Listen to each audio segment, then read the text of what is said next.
Hello everyone and welcome to Byjus Exam Prep IAS. Today in this session we are going to have a discussion on the newspaper of 15th of April 2024. So let's begin with the list of articles first. So we have all these articles today that we are going to discuss in detail. Now out of all these articles that we see here, the first five articles are more or less related. So we are going to do a detailed analysis of all these together and we'll try to understand all the various aspects that all these different articles are trying to bring in. And then we have the sixth article related to a new judgment that came out in the month of March about the Jim Corbett National Park. So we'll discuss about what is that aspect. And then from the prelims perspective, we have these three articles. One is breach of convention, then what is doxing, and then something related to Hubble tension. So we are going to discuss all these articles in detail in today's lecture. So let's begin with the first article that we have. Iran warns Israel against retaliation. Now Iran, you might know that Iran has issued a warning to Israel and the United States and have threatened that a more significant response could happen if they retaliate for Iran's recent large-scale drone and missile strikes that happened on Israel territory.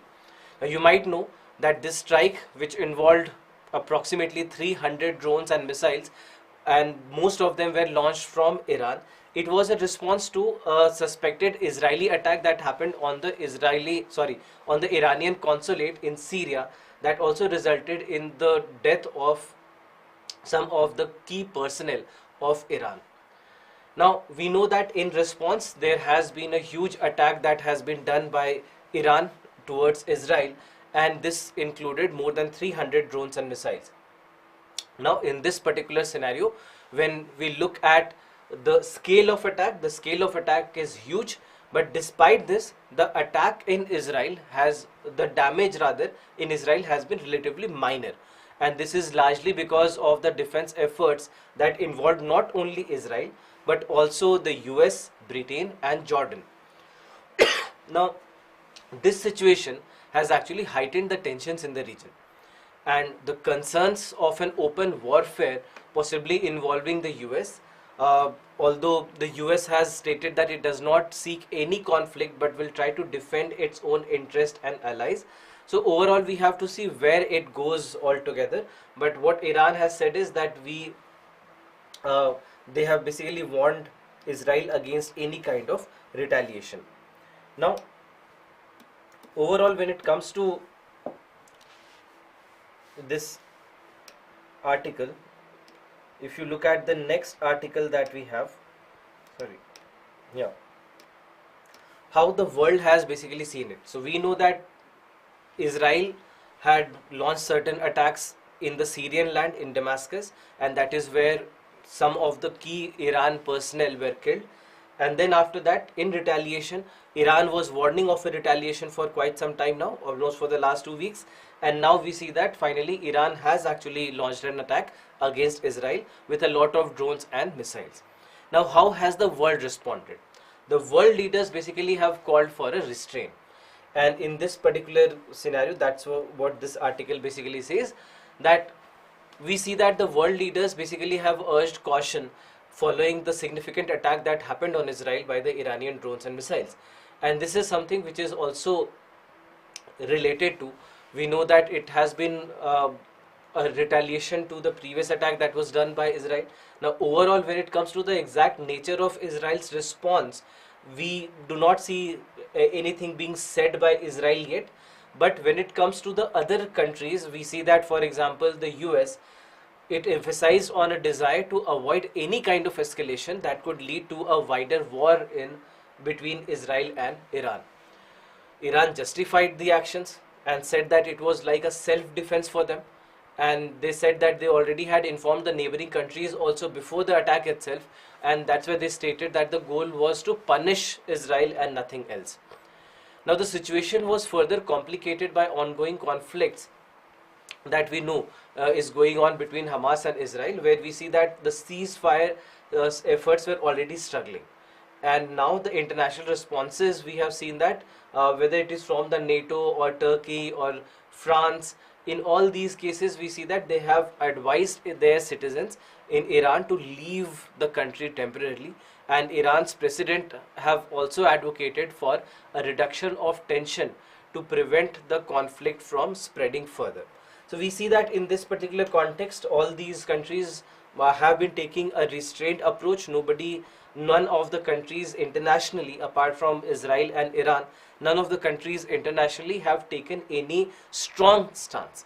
None of them have taken very strong stance. They have just condemned any kind of escalations or any kind of tensions, but they have been trying to focus not on taking sides right now, and they have been very cautious in saying what they want to say.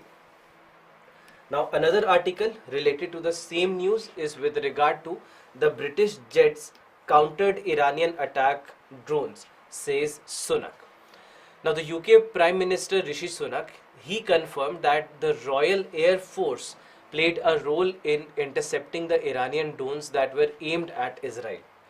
Now, this announcement came ahead of the G7 meeting that is supposed to happen, and with Rishi Sunak emphasizing that the importance of calm in response to these kind of events is very, very crucial.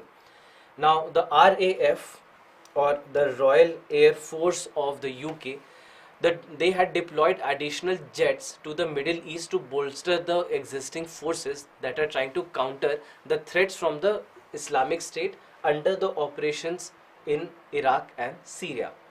Now, the United States President Joe Biden, he also acknowledged that the US also was involved in countering the attacks which were launched from Iran and all the other regional locations like Iraq or Syria or Yemen, etc. The Jordan forces also participated, and in this particular scenario we see that all these countries have tried to lessen the impact of the attack, and at the same time they have urged for de-escalation and cooperation among the international allies altogether. Now, overall, when we look at the scenario, we see that this is where it was something which has been happening on a very expected lines, that although Iran has retaliated, but the retaliation or the attack that has happened, it has happened in a manner that although more than 300 drones etc. have been launched towards Israel, but it is well known fact that because of Iron Dome and the defense systems that Israel has, the attacks of these magnitude will not really have a lot of impact on Israel. So it is not going to cause a lot of damage in Israel. So it is a well known fact, and even Iran knows this fact. So that's why they also know that if they are launching such a huge attack or an attack of this magnitude, it's not that it is something which is going to harm Israel a lot. So in a manner you can say that they have retaliated, they had warned of retaliation, and now they have shown that they can directly attack Israel and they are not going to have a cautious approach anymore. But at the same time, many of the experts still say that this was a cautious approach, because it was known that even if you are launching drones and missiles towards Israel, Israel is well capable of intercepting them. So in a manner, you have launched an attack, you have shown that you can attack and you will not hold back anymore. But at the same time, you also know that as Iran, you also know that this is not going to cause a lot of damage to Israel because of the kind of security and defense systems that Israel has deployed. So that's why we see that this in a manner is an escalation of the tension, at the same time not going overboard with a full-fledged attack. Now, coming to another article that we have on page number 14, by attacking Israel, Iran signals strategic patience is over. Now, what do we mean here? What are we saying in this particular scenario? What Iran, for the first time, what it has done is that it has launched a direct attack. Until now, it has never happened. Until now, all the operations have been pretty strategic in nature, like for example with the help of the armed rebellion or with the help of the armed militia or terrorism in all these areas, whether it is through the Islamic State, whether it is through Hezbollah, or all the other such militia forces that we have operating in these areas. But for the first time, it's a direct attack. Now, in this context, we now have to understand where do we stand right now. If we look at the US policy, the President of United States, Joe Biden's approach has been to support Israel military with attempting to avoid any kind of broader regional war. And despite all these efforts, the conflict has escalated, and which you can say that it has been evidenced by the extensive Israeli operations in Gaza and the strikes that has happened in Lebanon and Syria. So, and all these also have tried to target the Iranian interests. Now, the humanitarian toll in Gaza also has been severe, with very significant casualties and displacement as well. So, although US has had an approach, but it has not really worked a lot. At the same time, we have to understand the perspective of Israel as well. The Israeli Prime Minister Benjamin Netanyahu, he now faces severe political and strategic dilemma. His tenure has seen the largest attack on Israeli soil, and despite prolonged military action, Hamas still remains a formidable force. And that's why it has been holding on to even Israeli hostages. And in this case, Netanyahu's response to the Iranian attack, it also poses a risk of further escalation, which could also undermine his position if, let's say, he fails to act decisively in this particular regard. And in this particular scenario, when we look at Iran's aggression or Iran's response, in this particular scenario, we see that this is a significant escalation that we can mark. The attack that has happened on Israel with substantial number of drones and missiles is a very clear signal that Iran is now prepared to intensify the conflict as well. And this direct confrontation is a departure from the previous indirect engagements and demonstrations that this also demonstrates that Iran's readiness to challenge its adversaries is pretty out in the open now. So that's why we have to see how it goes and where it goes, although many of the experts and many of the defense experts, they also believe that Iran would not be in a position to directly take on Israel because of the kind of defense and offense mechanisms and technologies that Israel possesses. It is something that is way ahead of what Iran has. It's far better than what Iran has. So a direct conflict between Iran and Israel may not be very good for Iran, is what the traditional belief has been until now. And that's why even until last week, many of the experts believed, and we also discussed this in our news analysis last week, that for Iran, taking on directly may not be an option. And they might want to still keep calm, and they may not go on an offense, and they still might keep on acting through the forces of Islamic State or Hezbollah and others. But this time we see that there is a departure from whatever they have been doing until now, and this is a big change in their stance altogether in this entire region. Now, coming to the perspective of India. India seriously concerned over Iran-Israel hostilities. This is a news that we have on page number 12. Now, India officially has expressed deep concern over the heightened hostilities between Israel and Iran, particularly following Iran's drone and missile attacks that happened in response to the Israeli attack in Syria. Now, overall, what we basically see is that the Indian government has called for an immediate de-escalation, restraint, and a re-engagement with the diplomatic talks to resolve the conflict, and also has stressed the importance of peace and security in this particular area. And at the same time, the Ministry of External Affairs, it also reported that Indian embassies in the affected regions are actively coordinating with all the local Indian communities to ensure their safety as well.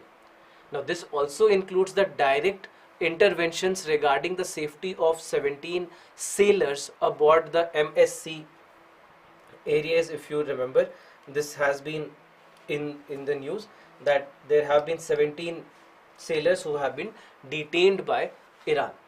Now, this basically happened as a part of the MSC areas, right? So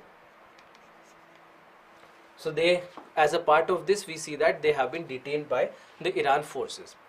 Now, following the escalation, the Indian embassy in Tel Aviv they also released an advisory urging the Indian nationals in Israel to adhere to local safety protocols, anticipating a potential further retaliatory actions between Israel and Iran. Now, in this whole context, what we see is that India's response differed significantly from that of the United States and all of the other allies who have shown, you can say, complete support for Israel. Instead, India's statement was notably very neutral, all right? And what we have seen is that this is something that reflects India's needs to maintain a balance in relation between both Iran and Israel. And that's why this stance is also consistent with its recent diplomatic interactions with both the countries as well. So overall, what we see is that the focus, when we look at the situation also has heightened the concerns for the extensive Indian diaspora in the Gulf region, where over 8 million Indians right now reside and work. And that's why the potential for a broader conflict could severely impact all these communities which are living in the Gulf. And that's why, in response to the rising tensions, India advised against travel to both Iran and Israel. Moreover, the logistics disruptions were also evident, as we see that Air India cancelled some of its flights to Tel Aviv on Sunday due to airspace closures that happened as a part of the heightened tensions. So that is where we are right now with regard to all these escalations that have been happening between Israel and Iran. So couple of things to remember. One, that we know that Israel had attacked Iranian consulate in Damascus in Syria, and now what we see is that as a part of the retaliation, Iran has launched an attack against Israel, a direct attack with a lot of drones and missiles. And this is how the international community has been responding, that US and UK and also Jordan, they have taken the sides and they have also helped Israel in defending against all this attack, and they have taken a very direct stance which is tilted towards Israel. And when it comes to the Indian response, we have seen that we have been very neutral in our approach, trying to balance our relations both between Israel and Iran. So this is where we are right now, and this will be a developing news, and we'll have to see in the coming days how exactly it proceeds. We should just hope for a de-escalation and nothing else. So let's come to the next article that we have on your editorial page, page number 7, decoding the judgment on Jim Corbett. Now, in this context, when we are talking about this article, in March, the Supreme Court of India had addressed a very significant environmental violation that involved illicit felling of almost 6,000 trees in the Jim Corbett National Park. Now, this case, it has revealed, you can say in a manner, a collusion between the politicians, forest officials and the local contractors, which the court highlighted as something which is a broader systematic issue in the environmental governance. Now, what this article says, and unfortunately I'll have to say this, that what this article says is like stating the obvious, like you should keep on drinking water and hydrate. It's something like that, that when we are saying that a lot of these issues come as a part of the nexus between the politicians, the forest officers and the local contractors, this is where we see that problems like these happen. That despite India's robust framework of environmental laws, including the Wildlife Protection Act of 1972, the Project Tiger Initiative and the Forest Conservation Act of 1980, the ruling basically underscores a disturbing trend that conservation efforts are very often overshadowed by the pursuit of revenue.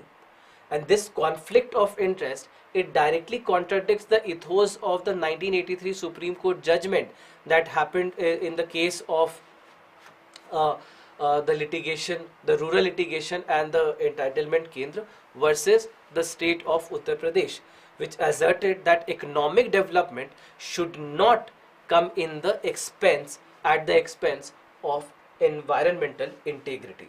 So that's why this becomes very, very crucial in this context, that we have to understand that this 1983 order becomes very crucial.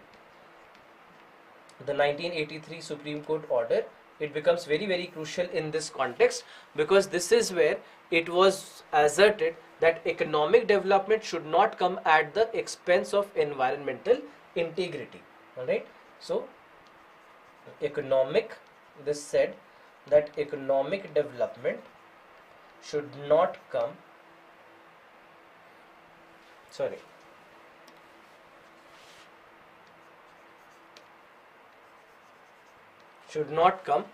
just remember that, at the expense of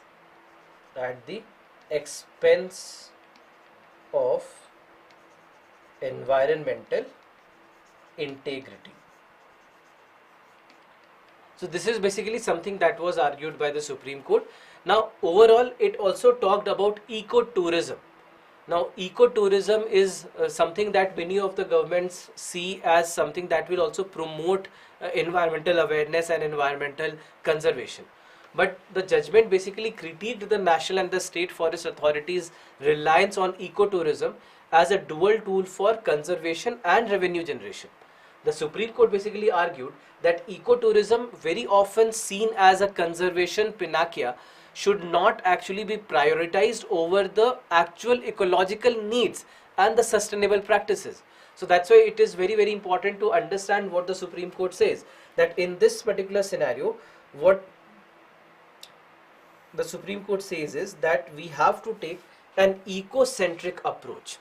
We have to take an ecocentric approach which respects and maintains the ecological balance, alright, which tries to respect and maintain the ecological balance over the anthropocentric approach, which tries to focus on human benefits. So that is something that we have to be very, very crucial. Alright, we have to be very, very crucial that we have to take an ecocentric approach and not an anthropocentric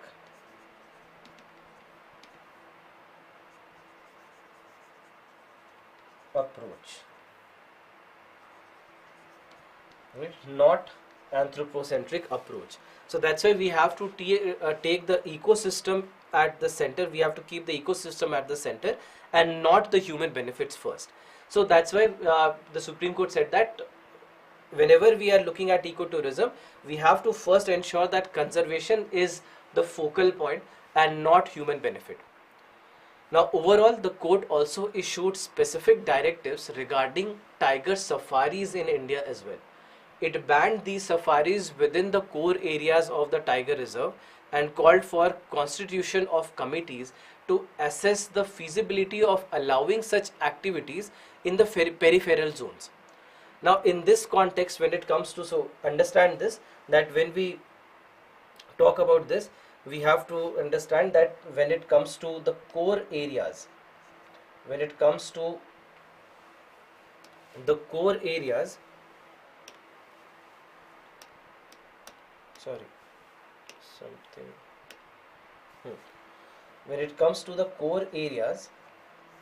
the core areas, safaris should not be allowed.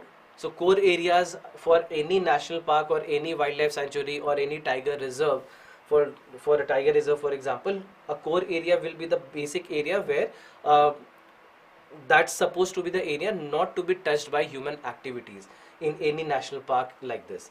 So we have to ensure that these tiger safaris, they do not go to the core areas, and even in the periphery areas, what kind of activities, how many activities, what kind of activities, how much should it be allowed, for what time it should be allowed, all these things should also be taken into account. So that's why not only for the core areas but also for the peripheral zones. Now this decision also took a stance against the 2019 guidelines of the National Tiger Conservation Authority, which treated tiger safaris similar to zoos, emphasizing that wildlife must remain in its natural habitat and its ecosystem rather than looking at this as an ex situ conservation approach. And that is where the difference has to be, that when you say that a tiger safari is like a zoo, where is the difference? The difference lies in we trying to do in situ versus ex situ conservation. So what does it mean by in situ? In situ means at the site, meaning that you are doing the conservation practices at the site of the conservation. So for example, in the natural habitat of the tigers when you are trying to conserve them. But what happens in ex situ is that you bring them out of that habitat and place them somewhere for their safety. That is what happens in zoological parks or zoos. So in a zoo, what will happen is that you would have kept a tiger caged in and trying to just create an environment for them. So there is a difference. And when it comes to any national park or wildlife sanctuary or any tiger reserve, it is supposed to be an in situ conservation practice. So when you say that a tiger safari is like a zoo, in a manner you are saying that you are converting an in situ conservation practice into an ex situ conservation practice, which is wrong, which shouldn't happen. So that's why the judgment also invoked the precautionary principle, a very critical tenet in the environmental law that tries to mandate the preventive action in the face of potential harm, even when scientific data is incomplete. And this principle was particularly emphasized in relation to biodiversity, given the ongoing threats to species and ecosystems highlighted by the environmental experts. So that's why we see that there are all these approaches that have been taken by the Supreme Court altogether. The Supreme Court also addressed the inadequacy of the current methods used to assess and compensate for environmental damage. Traditional approaches like the compensatory afforestation levy and the net preserve value calculation, they basically have been critiqued for not completely capturing the environmental loss or providing for adequate restoration. And that's why this judgment suggested a need for valuation methods that are more accurately reflective of the loss of ecosystem services. So for example, let's say a climate regulation and flood control, rather than merely just focusing on the direct economic compensation of it. Now at the same time, so that's why we see that this becomes crucial from this perspective, that rather than focusing only on monetary compensation, we have to look at a comprehensive environmental recovery. Now lastly, there are certain problems that we still have to understand, that the judgment was seen as also a crucial opportunity to set a stronger precedence in the environmental justice. Now overall what we see is that by not sufficiently prioritizing the ecosystem services over ecotourism, the court could have just advanced a more holistic approach to environmental valuation and policy making. And this aspect, it aligns with the international perspectives such as those expressed by the International Court of Justice, where we see that they have recognized the compensation of environmental damage in terms of broader terms rather than just an economic impact. So overall, this ruling serves as a critical reflection on India's environmental policies and judicial oversight, and this is where we see that it tries to point towards both advancements and significant areas of improvement in safeguarding the natural habitat against the economic and the human encroachments. So that's why we have to understand from all these perspectives with regard to this particular ruling. Now coming to the prelims based articles, first is breach of convention. Now on April 5th, Ecuador conducted a raid at the Mexico embassy. Now in this basically was to arrest somebody called as George Davis Glass. This was for George David Glass, and who has been a former vice president at the administration of the leftist and former president Rafael Correa, who has been sentenced for corruption. Now in this particular scenario, what we know is that Glass had taken a refuge in the embassy after being sentenced. This tension basically has escalated between Ecuador and Mexico when Mexico granted asylum to Glass and also criticized Ecuador's elections. Now Ecuador, it basically declared Mexico's ambassador a persona non grata, leading to a diplomatic crisis between the two countries. Mexico basically has taken the matter to the International Court of Justice and has demanded Ecuador's expulsion from the UN. Now, in this particular scenario, the president Noboa, he basically had promised to tackle the corruption and gang violence, and he has been facing criticism over the rising violence that has happened in Ecuador. The gang violence, basically highlighted by the assassination of presidential candidate, has even worsened the particularly the case in Ecuador. So that's why we have also seen that Noboa's approval ratings have also dropped, and with all the violence that has been happening in Ecuador, and critics have also accused him of using diplomatic crisis to bolster his political standing instead of addressing the root cause of the violence. So Ecuadorians, they also are set to vote in a referendum to grant the government increased security powers, but it's essential for Ecuador also to tackle its challenges within the domestic and the international legal frameworks itself, rather than trying to restore the actions that breach the diplomatic norms. Now, in this all context of whatever is happening, one thing that we need to know is about Vienna Convention.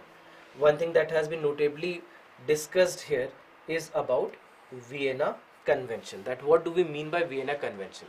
Now, Vienna Convention on Diplomatic Relations basically is an international treaty that tries to define a framework for diplomatic relations between independent countries.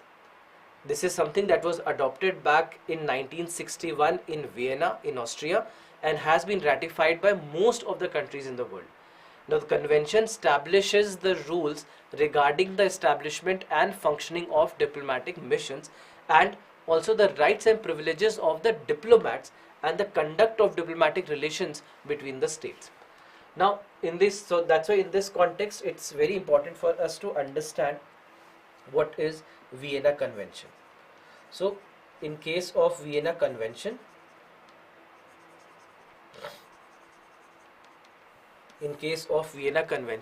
what we know is that basically it tries to establish a rule with regard to the diplomatic missions, the functioning of the diplomatic missions. Functioning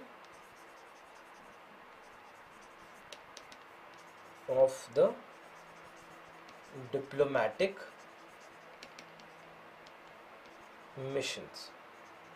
Alright, functioning of the diplomatic missions and the conduct of the diplomatic relations between the independent states. It also tries to outline the immunities and the privileges that are granted to diplomats and the diplomatic premises, such as the embassies or the consulates, to ensure the smooth conduct of international relations. So that's why it also talks about the immunities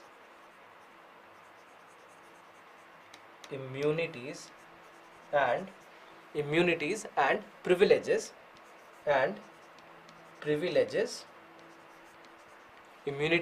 privileges which have been granted to the diplomats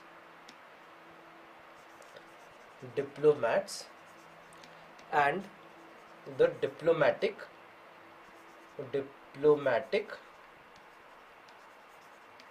premises. Whether it is about embassies or consulates, to ensure that international relations do not come to harm.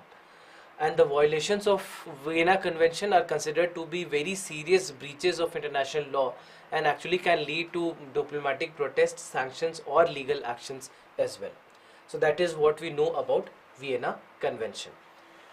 Now, the next article that we have here is this: how fast is the universe expanding? New data keeps mystery open.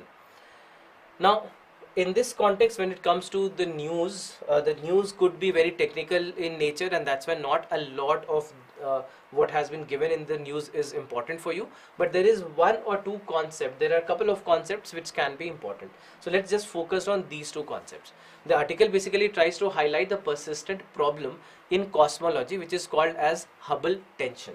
All right, just know this term. This is called as Hubble tension.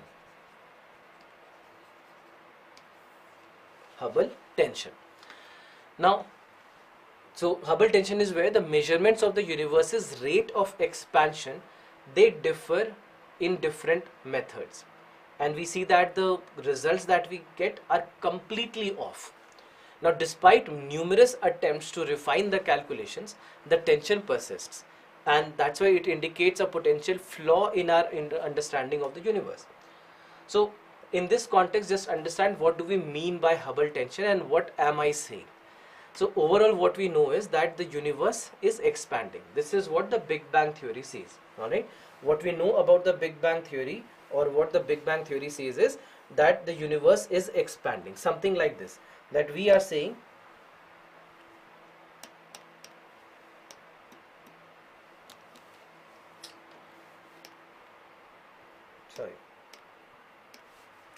so what we are saying is that the universe is expanding. The Big Bang says that the entire universe was just a small particle, a very, very small particle, a particle which would have been smaller than the size of a proton, even smaller than a proton. This was the entire universe. And then what happened? All of a sudden, expansion started in the universe. This is what the Big Bang theory says. And ever since then, the universe is expanding. All right. It is said that ever since then, the universe has been expanding. Now, in this context, Hubble tension refers to a discrepancy in the measurement of the rate at which the universe is expanding. All right. So what we know is that fine, universe is expanding. We have been able to observe this, that the universe is expanding, but at what rate? We don't know. All right. We do not know, and this is called as Hubble tension. We have used various methods to calculate the expansion of the universe, the rate of expansion, but everything comes to show completely different numbers altogether. So suppose that you are going on a vehicle, you are on your bike, scooter, car, whatever, or so you are going from one place to another. Now I just know that okay, you are going from one place to another, but I'm not able to measure the speed at which you are moving. I do not know whether you are moving at 10 kilometers per hour, 100 kilometers per hour, or 1000 kilometers per hour. I do not know that. I just know that you are moving. That's the problem in this particular scenario of measuring the expansion of the universe. We do not know what is the rate of expansion, and the different methods that we have used, they have given us various different results. All right. So this basically refers to the discrepancy, all right, it refers to the discrepancy in the measurement of the rate at which the universe is expanding. In measurement of the rate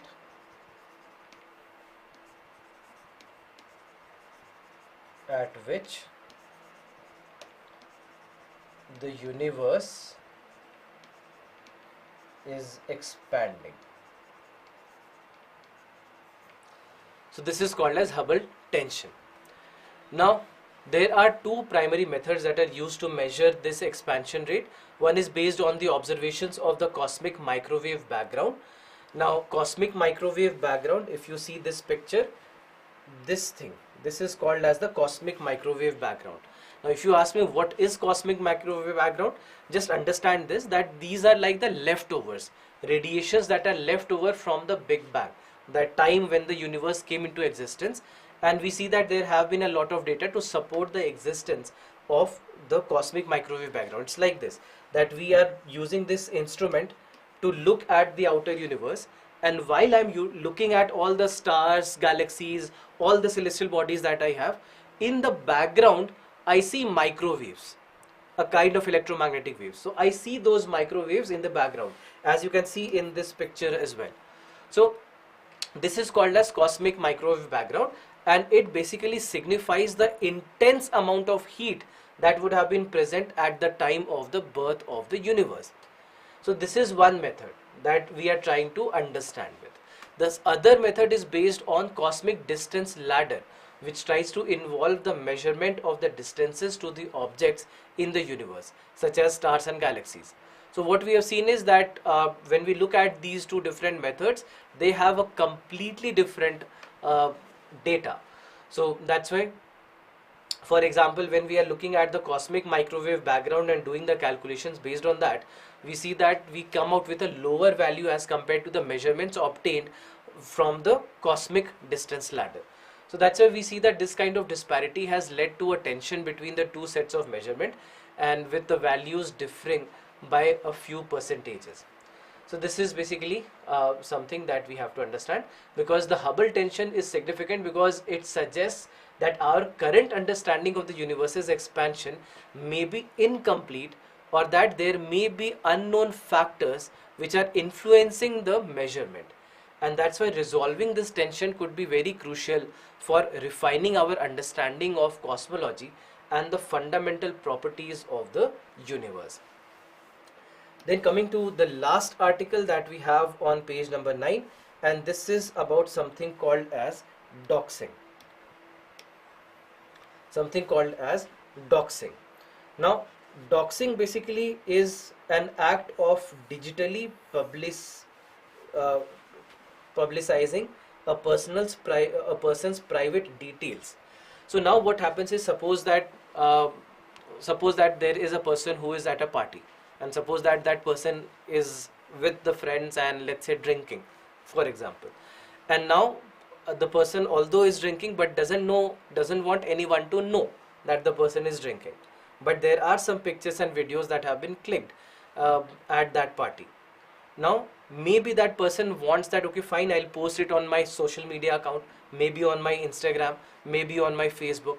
But suppose that there is somebody else who is not who doesn't want the photos and videos only to be in these social media accounts, but rather wants to take it out and then maybe let's say publishes it on YouTube, or maybe takes it to X, former Twitter. So let's say it happens and then it has become public. Now this person would not have wanted that, and it's kind of a breach of privacy for that person. This is called as doxing. This is called as doxing, that when you basically are putting out pictures and videos, or putting out any personal information of a person on public platform without the consent of that particular person. That is called as doxing.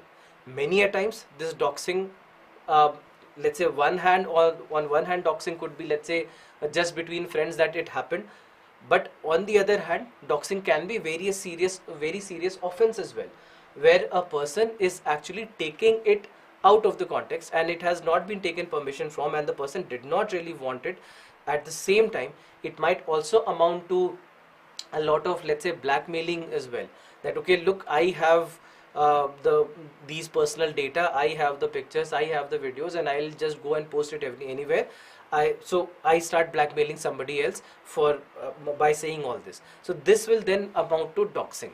So that's why when the person, when it has not been taken permission of, then it is called as doxing. So just remember this, that this is what we know about doxing. The act of digitally publicizing a person's private details is called as doxing, and allows abusers and criminals who are thousands of miles away to target the victims by putting their private details online for others to exploit. So that's why this basically becomes doxing. So something that we have to understand just as a term, that this becomes a very crucial term to understand, because the cases of doxing have been significantly increasing. So this brings us to the end of today's session. I hope that this session was helpful for you. Thank you very much for being here.